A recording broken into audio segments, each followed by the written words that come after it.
Hey everybody, what's up? I got this video situation figured out, I suppose. I actually sent YouTube an email about why I couldn't upload yesterday's video, and I thought I was being shadow banned or something. Anyway, we're here doing the lessons of A Course in Miracles. We did 148 yesterday. Today is lesson 149. And as you can see, I'm back on the Delaware River here in New Jersey. All right, so we are on the second to last lesson for review in this review period.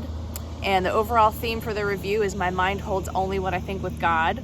And the two lessons we're going to be reviewing today, or perhaps you already reviewed without me: when I am healed, I am not healed alone, and heaven is the decision I must make. So take that in today. And if you already did your lessons, wonderful, congratulations.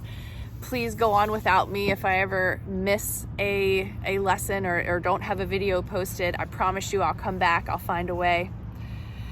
All right, let's see what a year of forgiveness has to say about these two powerful lessons here. You are blessed beings indeed. I am that one you know as Jesus. It is important for you to remember that you are a blessed being. I always start the commentary with that. And I do it so that you remember that you are blessed beings. You are created to experience yourself. While in separation, you chase the idols that prevent you from being yourself as God created you. There is so much suffering here because you are often deluded about what you are.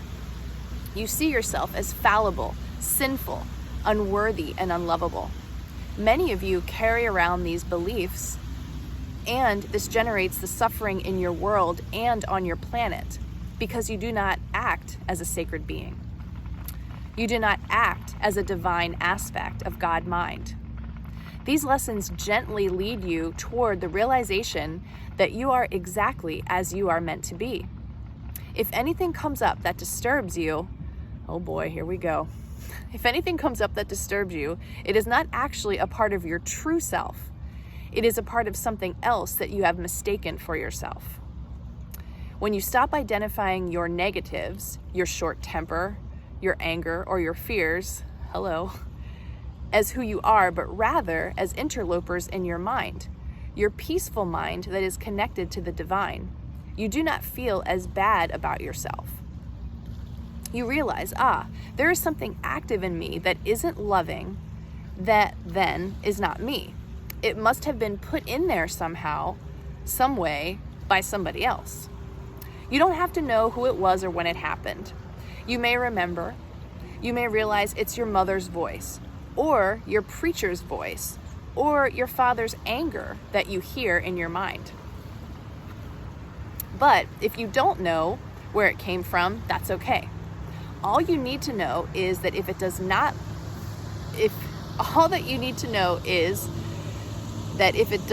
love, then it does not belong in there, and you shouldn't listen to it.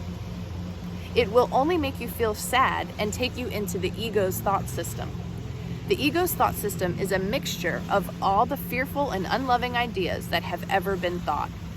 You tap into it once you make your first unloving, judgmental thought in your mind true for you. Watch what you believe. Don't believe every thought you have. Don't act as if every idea is a good one. Contemplate things slowly. Meditate on them. Get yourself in a deep and peaceful place. Connect with your higher mind and ask, is this good for me? Is this something that I should contemplate, or am I way off track here? I need some guidance. Sit quietly and patiently and wait for the answer. It will come. You are not used to doing this. You have been taught that you must go out into the world. It must be a material, physical thing.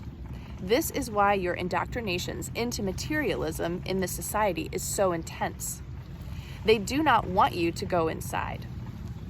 Even the church's prohibitions about going inside by yourself are designed to keep you beholden to the church rather than having your own direct conscious contact with your guides and teachers, such as this being, speaking of Tina, has here.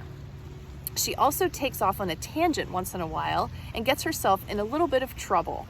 but she has figured it out pretty well and knows she can always ask for an answer and that she can trust her inner guidance system.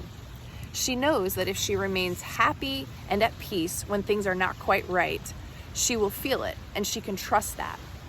She can trust it as a no, not to go down that path, or she can trust that she is off track herself, and she will go inside and investigate. This is really what living a life consciously in the present moment looks like. It is not perfect.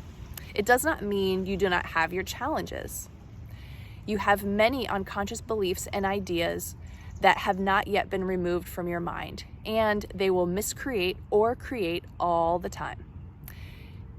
You encounter deeper and deeper levels of your own consciousness as you go through the many years after you have finished A Course in Miracles.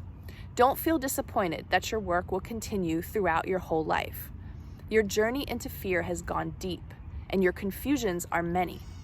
It takes a while to sort out these ideas.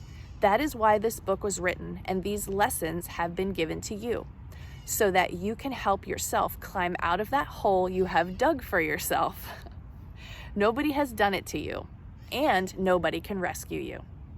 We can merely hold up the light for you and say, "Come this way. The path is clear ahead." I am that one you know is Jesus, and we will see you again tomorrow. Beautiful. All right, so lesson 149. My mind holds only what I think with God. When I am healed, I am not healed alone. Heaven is the decision I must make. This feels like a very loving message that's sharing the healing power of what these lessons are doing for us in our experiences, and telling us that heaven is the decision that I must make. That feels like a really empowered and wise decision. And I hope that you're making that for yourself each and every day. Much love to all of you, and I will see you again tomorrow.